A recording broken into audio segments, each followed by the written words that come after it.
나는 포도나무요 너희는 가지라. 그가 내 안에 내가 그 안에 거하면 사람이 열매를 많이 맺나니 나를 떠나서는 너희가 아무것도 할 수 없음이라. 사람이 내 안에 거하지 아니하면 가지처럼 밖에 버려져 마르나니 사람들이 그것을 모아다가 불에 던져 사르느니라. 너희가 내 안에 거하고 내 말이 너희 안에 거하면 무엇이든지 원하는 대로 구하라.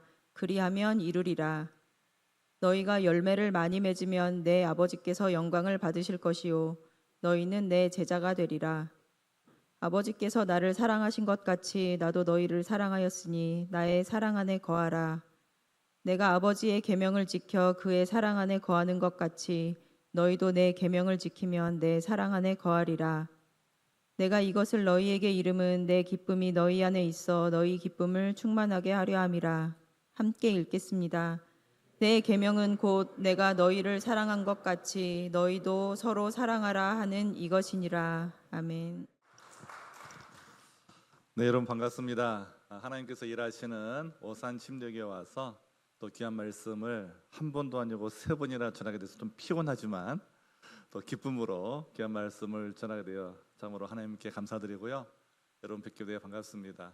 제 오산은 처음인데요. 참 교통의 요지인 것 같습니다. 그래서 여러 곳에서 오신 것 같은데 이 시간 휴가철인데 놀러 가지 않으시고 하나님 사랑하고 또 예배드려 오신 여러분들에게 하나님께서 귀한 하늘의 복으로 가득 채워주기를 소망하면서 우리 인사 한번 하겠습니다.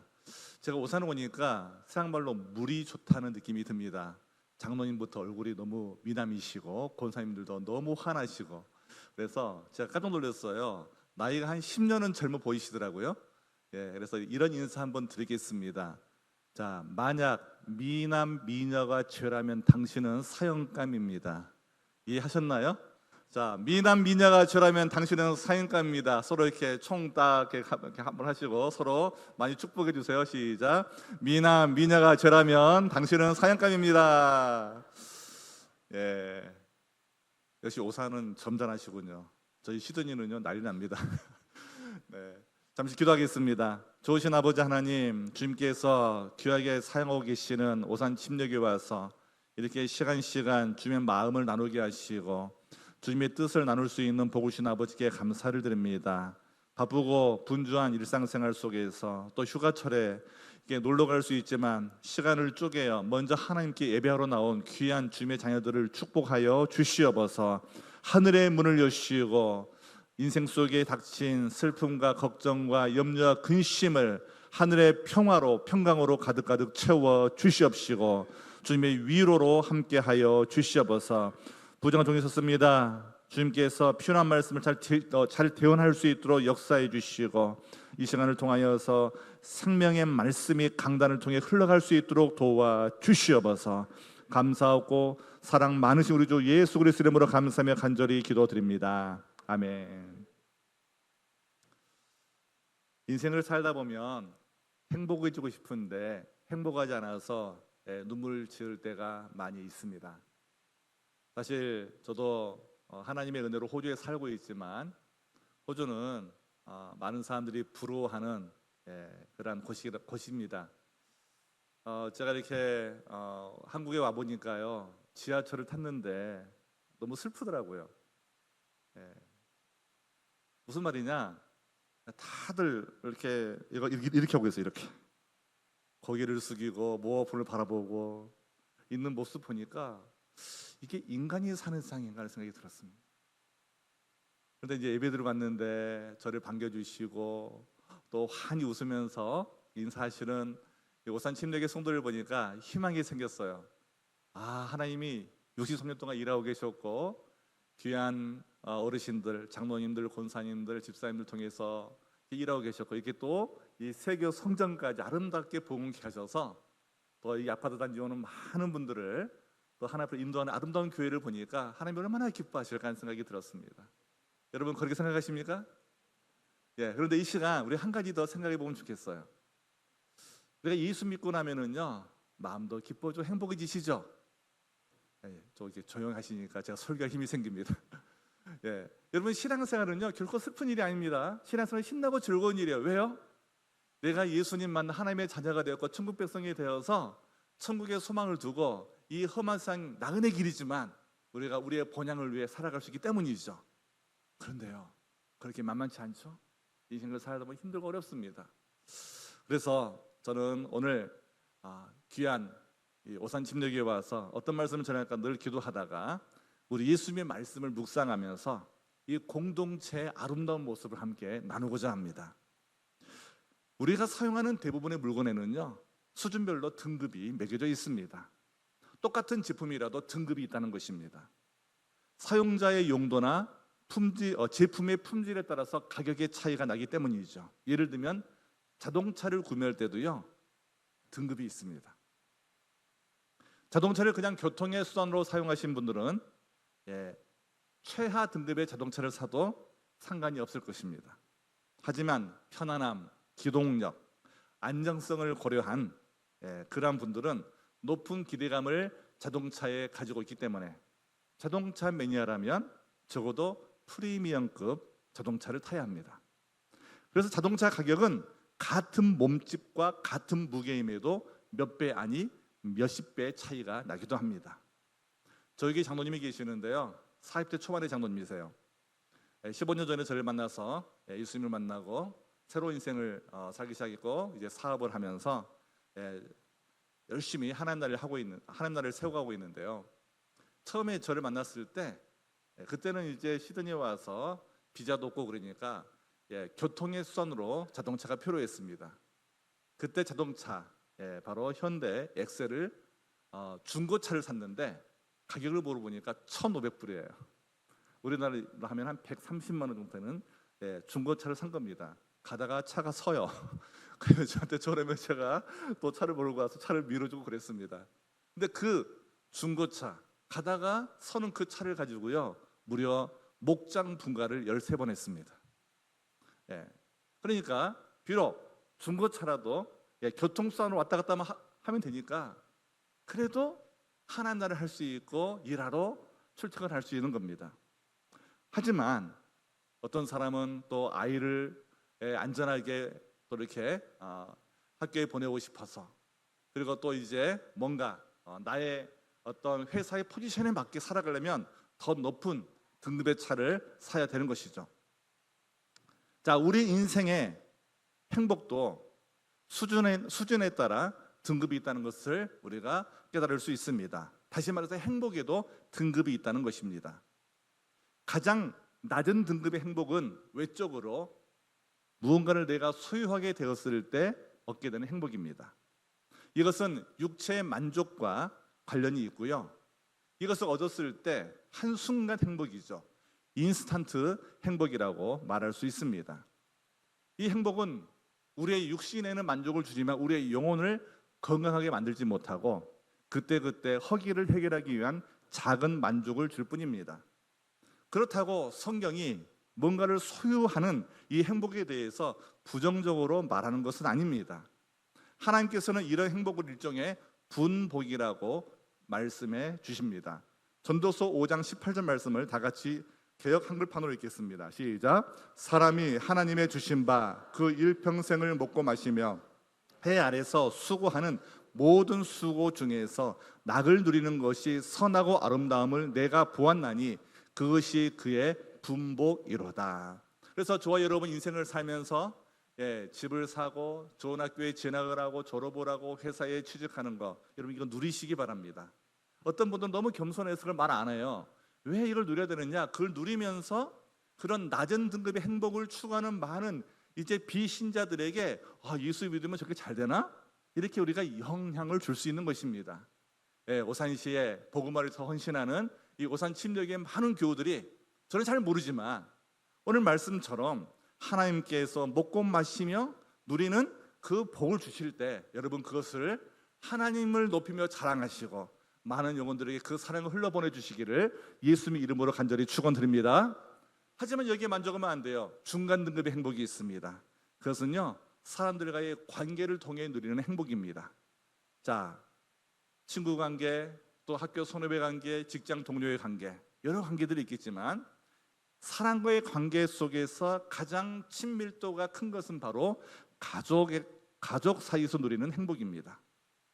그래서 우리가 가족 간의 친밀함이 굉장히 중요한데요. 우리 한국 사람들은요, 엮이는적 가정에서 대부분 성장해 왔다고 그래요. 예, 상담 전문가들 얘기 들어보면 지금은 좀 다르지만 제가 대학원에서 공부할 때만 하더라도 한국 사람의 95%가 역기능적 가정에서 자랐기 때문에 많은 사람들이 건강한 가정을 보지 못했습니다. 그러다 보니까 어떻게 돼요? 뭐 싸우는 것이 일상이고 남을 미워하는 게 당연하고 화내는 게 당연하고 내 기분대로 사는 게 당연한 것이 우리 한국 사회였습니다. 하지만 이제는 우리 대한민국이 많이 성장했죠. 예, 이제는 달라져야 되겠죠. 서로 이해하고 용납하고 사랑해주고 용서하는 아름다운 관계를 만들어가야 되겠습니다.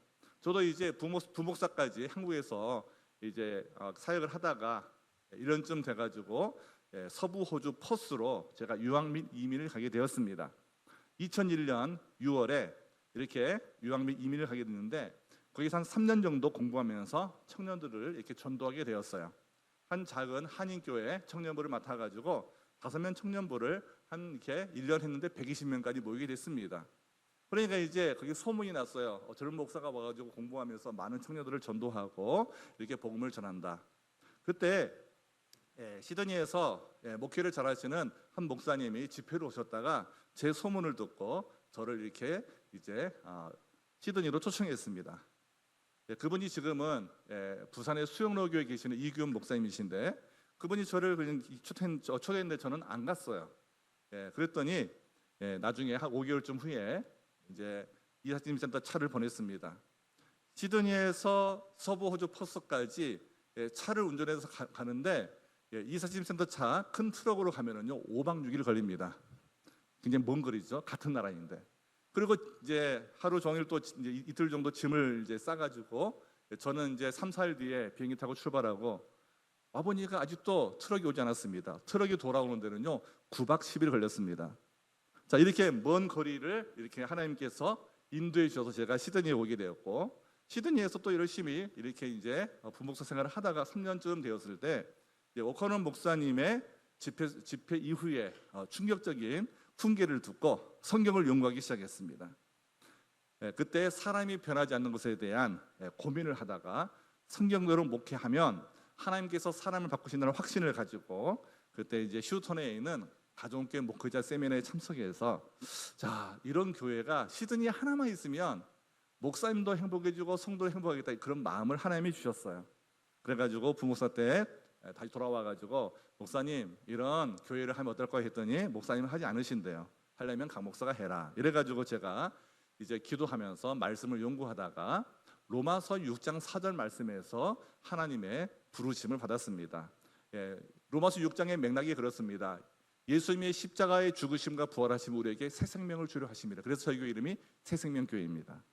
그래서 교회를 시작하게 되었고 저희는 이제 영혼 구원하고 지하 삼는 교회를 세우고자 헌신해서 하나님의 은혜로 현재는 이제 출석 교인의 한 75, 80% 정도 되는 사람들이 저희 교회에서 이제 전도해서 하나님의 자녀가 된 사람들이고 또 리더가 된 목자들 이분들이 한 65% 정도는 저희 교회에서 신앙생활을 시작한 분들이 섬기고 있습니다. 그러다 보니까 소문이 나게 된 거예요. 아, 요즘 전도가 안 되는데 새생명교회를 보니까 전도가 되는구나. 우리도 이런 교회를 해보자면서 많은 목사님들이 저희 교회를 탐방하고 도전을 받으시고 그래서 이제는 호주에 약 250개 한인 교회가 있는데요. 그중에 90개 교회가 저희 교회랑 똑같이 영혼관한 교회를 하고자 한 마음으로 섬기고 있습니다. 그러다 보니까 저희 교회가 이제 뭘 하게 되느냐 연수관을 만들게 됐어요. 한국 돈으로 하면 한 10억쯤 되는 아파트를 구매해가지고 한국에서 목회하시고 해외에서 선교하시는 또 목사님, 사모님, 선교사님들을 우리가 저희 교회 와서 일주일, 2주일 탐방하시면서 아 이렇게 하면은 영혼이 되는구나 이런 그림들을 함께 나누고 또 서로 배우는 그러한 시간을 가지게 되었는데 이런 과정 속에서 이제 관계가 서로 좋아지는 것입니다. 저희 교회도 관계에 도움을 받고 또 다른 목사님들에게 또 이렇게 사랑을 흘려보내주고 그러면서 더 좋은 관계가 되었는데요. 하나님은 저에게도 그런 은혜 주신 것 같아요. 이렇게 열심히 하나님을 사랑하고 복음으로 헌신하다 보니까 좋은 목사님들이 저를 표급해 주시고 그러다가 가정교회 목회라는 걸 하게 되는데 남들이 다 만나고 싶어하는 한국의 대형교회 목사님들이 멘토로 모시고 싶어하는 최원기 목사님분이 저를 픽업해가지고 17년 동안 저를 이끌어주고 계세요. 그러다 보니까 제가 이렇게 많은 목사님들과 만나면서 그 사랑을 나누게 된 것입니다. 여러분 시편 128편 1절 4절 말씀 보시면 이런 말씀이 있어요. 읽어보겠습니다. 시작. 여호와를 경외하며 그의 길을 걷는 자마다 복이 있도다. 내가 내 손이 수고한 대로 먹을 것이라. 내가 복되고 형통하리로다.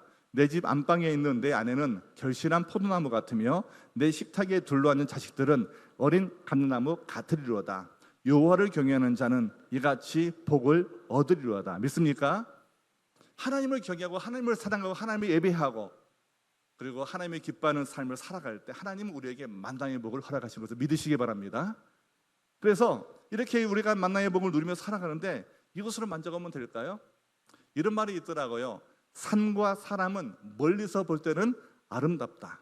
하지만 가까이 갈수록 흠이 보인다는 말입니다. 여러분 그래서 등산하다가 낙심하시면 안 돼요. 멀리서 보니까 아름다운 단풍이 든 산인데 가까이 보면 단풍에 이렇게 단풍잎에 벌레가 이렇게 먹어가지고 아름답지 않은 그 단풍을 보게 될 것입니다.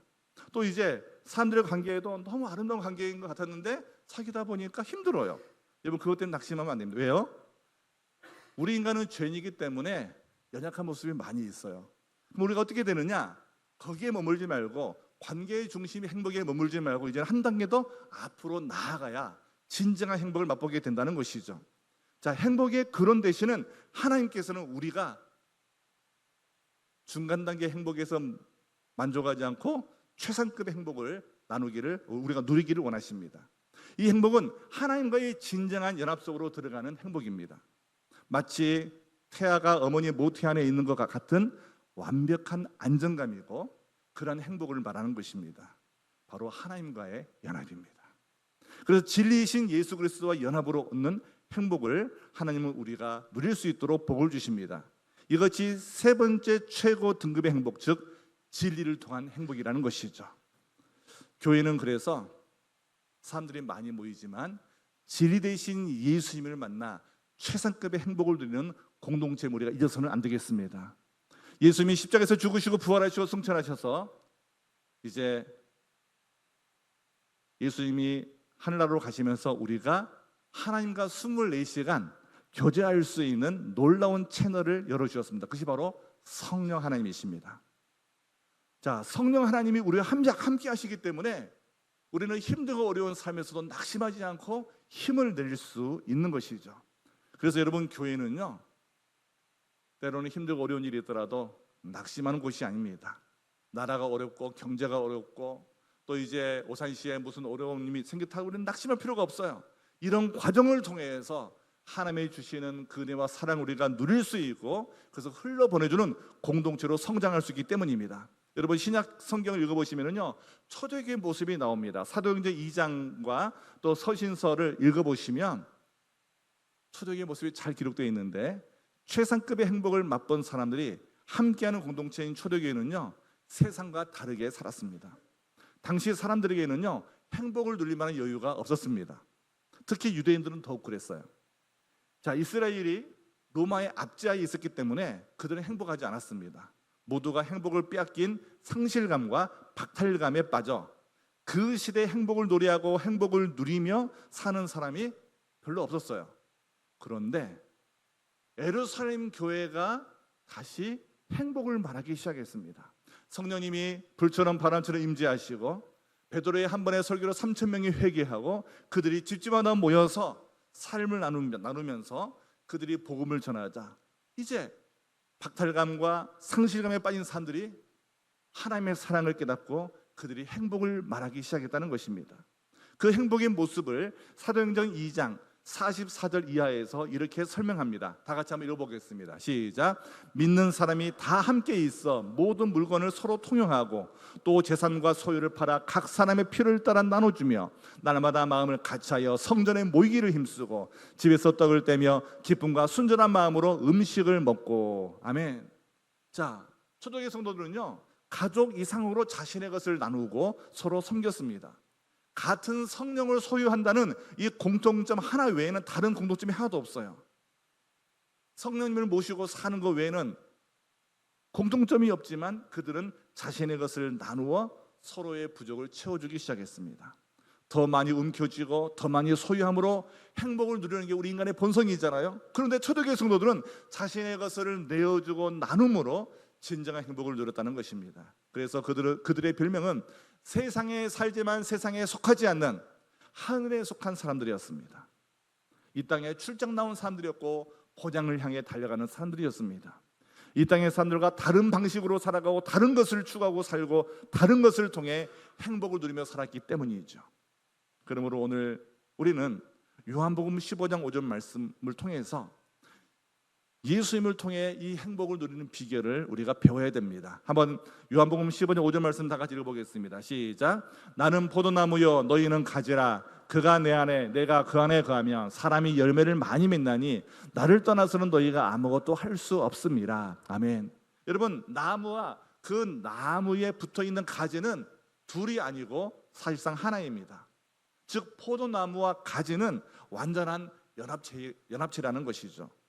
가지는 나무로부터 영양분을 공급받습니다. 그래서 시간이 되면 풍성한 열매를 맺습니다. 가지가 할 일이 무엇입니까? 가지가 할 일은요, 나무에 딱 붙어 있는 것입니다. 이것은 예수님과 우리의 관계에 대한 비유입니다. 예수님이 진정으로 우리에게 요구하시는 것은 우리가 열매를 많이 맺는 삶, 뭔가 일을 해가지고 이 결과가 좋은 것을 요구하시는 것이 아니라 예수님께 붙어 있는 것을 예수님이 우리에게 요구하시는 것이죠. 그래서 오늘 본문 7절과 9절 말씀 봐도요, 예수님과 함께 할 때 뭔가 좋은 일이 생긴다는 것을 우리에게 알려주고 있습니다. 자, 우리가 예수님과 하나 된 삶을 살면 저절로 열매가 맺힌다는 겁니다. 예수 그리스도께 연합된 사람이 좋은 열매를 맺는 이유가 있습니다. 그것은 우리가 노력해서가 아니라, 우리가 관계가 좋아서가 아니라 예수님께로부터 진정으로 소중한 영양분을 공급받기 때문입니다. 11절 말씀 보니까 그 영양분이 무엇인지 우리에게 소개합니다. 한번 읽어보겠습니다. 시작. 내가 이것을 너희에게 이름은 내 기쁨이 너희 안에 있어 너희 기쁨을 충만하게 하려 함이라. 내 계명은 곧 내가 너희를 사랑한 것 같이 너희도 서로 사랑하라 하는 이것이니라. 아멘. 자, 예수님께서 우리에게 주시는 그 영양분이 무엇입니까? 바로 행복이고 기쁨입니다. 예수님은 예수님 안에 있는 충만한 행복과 기쁨을 저와 여러분에게 나누어 주겠다고 말씀하신 것이죠. 그래서일까요? 초대교회의 모습을 살펴보면요, 박해와 고난 속에서도 그들에게는 항상 기쁨이 존재했습니다. 사도행전 읽어보세요. 예수님 영접하고요, 그들이 기뻐했어요. 제자의 수가 많아졌어요. 제자들이 기뻐했어요. 교회의 수가 많아졌어요. 교회가 기뻐했어요. 그런데 상황은 똑같습니다. 박해가 있고 고통이 있고 죽음이 있고 슬픔이 있어요. 하지만 그들은 기뻐했어요. 그 이유가 무엇입니까? 바로 생명의 주 되신 예수님이 예수님께 붙어있는 그들을 통해 계속해서 기쁨과 행복을 흘러보내주었기 때문입니다.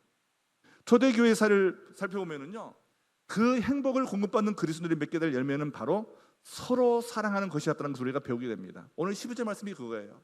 너희가 서로 사랑하게 된다는 것이죠. 그런데 초대교회 성도들이 서로를 깊이 사랑하는 모습은 뭐 믿음 좋은 사람 때문에 사랑이 된 게 아닙니다.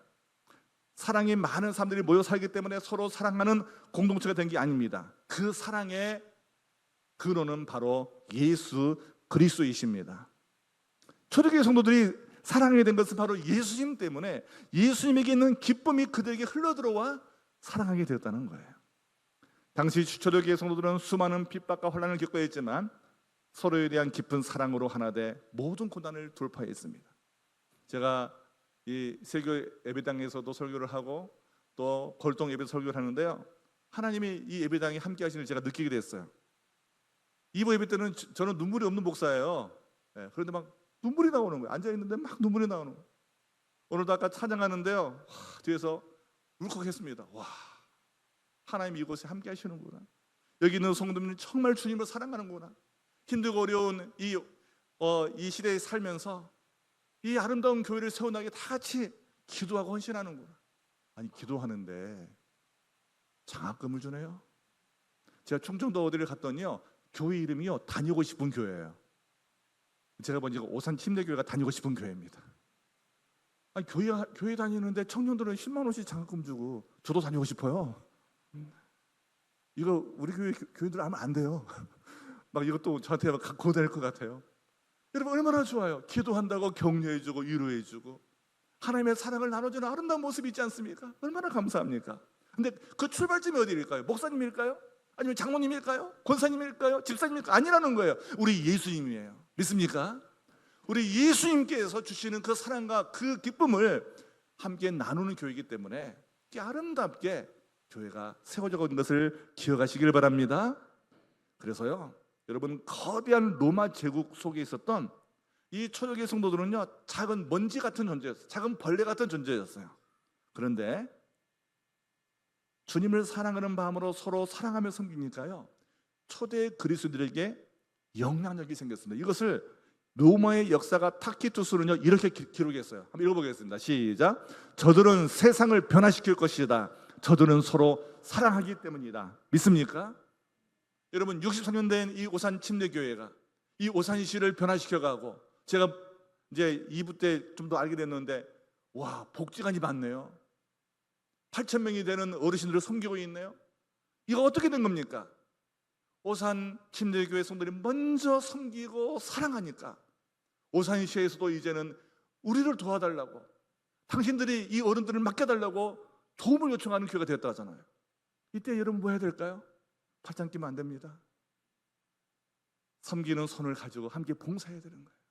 제가 섬기겠습니다. 제가 2시간 섬기겠습니다. 제가 하루 섬기겠습니다. 시간을 섬길 때, 사랑을 흘려보내줄 때 로마를 변화시킨 그 놀라운 역사가 이 오산 침례교회를 통해서 일어날 줄 믿습니다. 그렇습니다. 교회는요 이렇게 주님의 사랑을 흘려보내주고 주님의 행복을 나눠주는 공동체입니다. 그래서 우리는 어떻게 살아야 될까요? 그 사랑을 흘려보내주는데 1세기 로마의 그 압제 속에서 고통당한 초대 그리스도를 기억하며 오늘 우리의 삶을 점검해 봐야 됩니다. 1세기의 상황은요, 예배하기에 모이면은요 죽을 수 있는 상황이었습니다. 우리가 코로나 시대를 겪었잖아요. 예배 못 드리게 했잖아요, 정부에서. 예. 자, 그런 상황에서 초대교회 성도 어떻게 했어요? 몰래 모여서 예배 드렸어요. 근데 그들은요 질병에 걸리지 않았습니다. 하나님이 지켜주셨어요. 핍박이 거세지면 그들은 지하초소에서 은밀히 모여 예배드렸습니다. 햇빛도 들어오지 않고 숨쉬기도 어려운 상황에서 그들은 모여서 서로 그리스도 안에서 교제했습니다. 말씀을 함께 낭독하고 조용히 찬송하고 예배했습니다. 그래서 서신서를 읽어보면 이런 인사말이 등장합니다. 로마서 16장 16절입니다. 다 같이 읽어보겠습니다. 시작. 너희가 거룩하게 입맞춤으로 서로 문안하라. 그리스도의 모든 교회가 다 너희에게 문안하느니라. 아멘. 여러분, 거룩한 입맞춤은요 단순한 인사 방식이 아닙니다. 이 입맞춤에는요 살아서 다시 만난 것에 대한 감격이 담겨 있습니다. 그들에게는 살아서 다음 주에 이 자리에서 다시 예배 드릴 수 있을 것이라는 보장이 없었습니다. 그렇기 때문에 비밀리에 모이는 예배 처소에서 서로의 생사를 확인했을 때 그냥 악수하고 허그할 정도로만 인사할 수 없었어요. 살아서 다시 만나 예배할 수 있게 된 것이 감동이고 오늘의 만남이 마지막이 될 수 있으니 그들은 인사를 거룩한 입맞춤으로 표현한 것입니다. 그들은 왜 목숨을 걸면서까지 모였을까요? 그들이 모일 수밖에 없는 이유는 바로 성령님께서 그렇게 명령하셨기 때문입니다. 그들이 모여서 함께 예배하는 것이 그들이 사는 길이었기 때문입니다. 여러분, 그리스도인들은 그래서 모여서 공동체 이루어야 서로가 살아날 수 있습니다. 이것이 바로 교회입니다. 그래서 신약 서신은 모이게 힘쓰라고 끊임없이 우리에게 말하고 있는 것입니다. 히브리서 10장 25절 말씀 다 같이 읽어보겠습니다. 시작. 모이기를 피하는 어떤 사람들의 습관과 같이 하지 말고 오직 권하여 그날이 가까움을 볼수록 더욱 그리하자. 아멘. 우리 주님의 재림이 가까울수록 우리는 모이기에 힘써야 합니다. 하지만 여러분, 뉴스를 보세요. 세상에 정말 나타나는 모든 뉴스들은요 우리가 모이는 것보다 혼자 밥 먹고 혼밥, 혼자 영화 봐, 혼영, 혼자 있는 걸 좋아하잖아요. 이건 여러분 우리가 따라해서는 안 됩니다. 우리는 모여서 함께 기도하고 함께 찬양하고 함께 삶을 나누는 그 시간을 가져야 되는 것이. 그래서 초대교회 성도들은 죽음을 무릅쓰고라도 함께 모였습니다.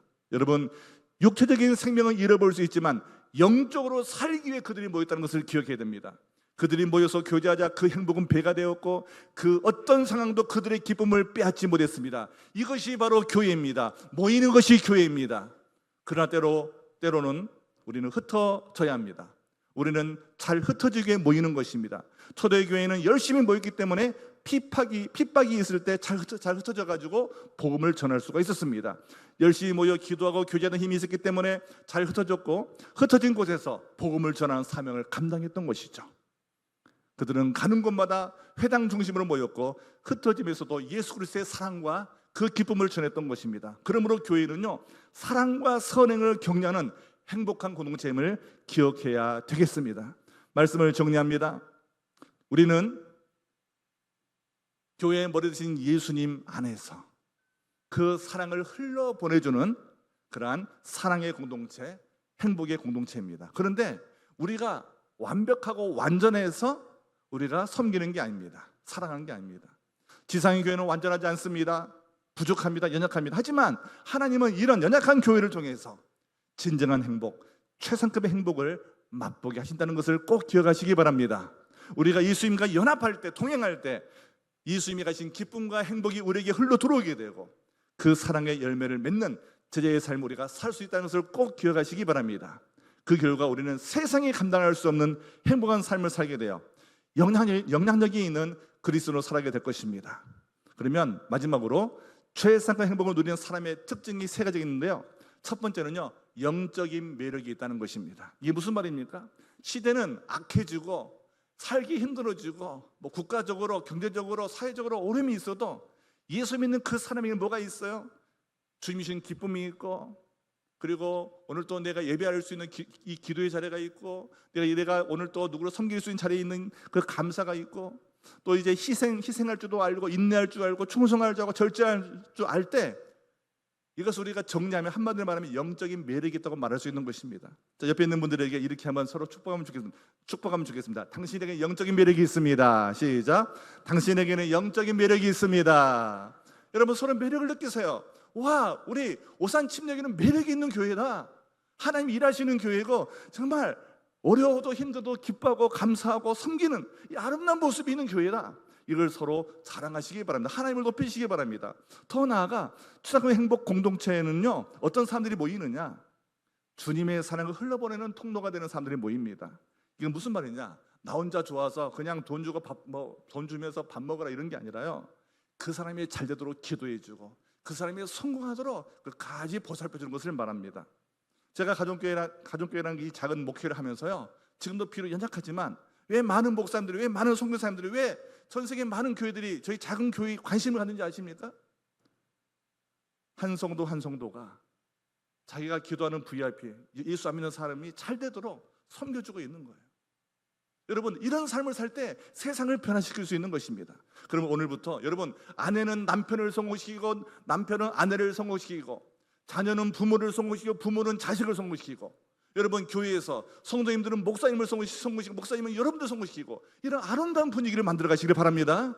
그럴 때 교회는요, 최상급 행복을 누리는 공동체가 되는 것입니다. 마지막으로 영원한 것에 투자할 줄 아는 사람들이 모일 때 최상급 행복을 누릴 수 있는 것이죠. 우리가 이 땅에서 돈 벌고, 이 땅에서 사업 잘하고, 이 땅에서 명예를 추구하는 거 죽으면 끝납니다.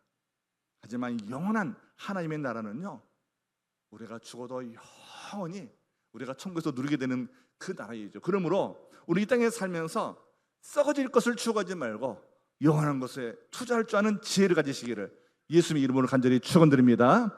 기도하겠습니다. 살아계신 아버지 하나님, 오산 침례교회가 최상급 행복 공동체 누리는 교회가 될 수 있도록 축복하여 주시옵소서. 오늘 참석한 모든 분들이 교회의 머리 되신 예수님 안에서 서로 사랑하고 섬기면서 다른 사람을 성공시켜 줄 줄 알고 영적인 매력이 있는 사람들로 가득한 공동체가 되게 도와주시고, 세상에 썩어질 것이 아니라 영원한 하나님 나라에 투자할 줄 아는 복된 그리스도로 살아갈 수 있도록 축복하여 주시어서, 주님 만나는 그날 주님께 주신 그 행복을 누렸다고 고백할 수 있는 복된 삶을 살 수 있도록 역사하여 주시옵소서. 사랑 많으신 우리 주 예수 그리스도 이름으로 감사하며 간절히 기도드립니다. 아멘.